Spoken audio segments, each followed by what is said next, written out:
पुणे में उच्च एवं तकनीकी शिक्षा मंत्री चंद्रकांत पाटिल ने महिला शुल्क को लेकर अपनी भूमिका स्पष्ट की और राष्ट्रवादी कांग्रेस पार्टी सांसद सुप्रिया सुले पर भी टिप्पणी की। उन्होंने कहा कि परीक्षा, ट्यूशन और कॉलेज फीस अलग अलग होती है और सरकार अब इस पर नियम बनाने पर विचार कर रही है। साथ ही महिला छात्रों की परीक्षा फीस माफ करने के निर्देश दिए गए हैं। आइए जानते हैं चंद्रकांत पाटिल इनका आगे का विस्तृत बयान।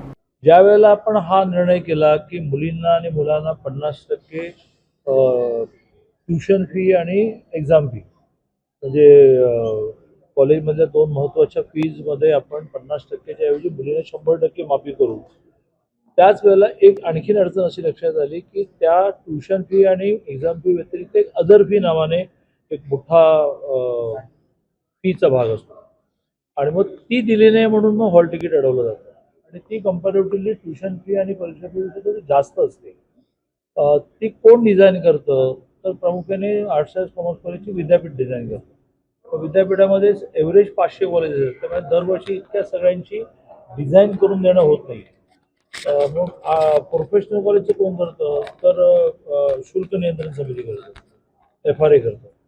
आम्ही आता FRAला जूनपासून ट्यूशन फी आणि परीक्षा फी ठरवण्याच्या बरोबरीने अदर फी सुद्धा FRAने ठरवली पाहिजे असा निर्णय केला।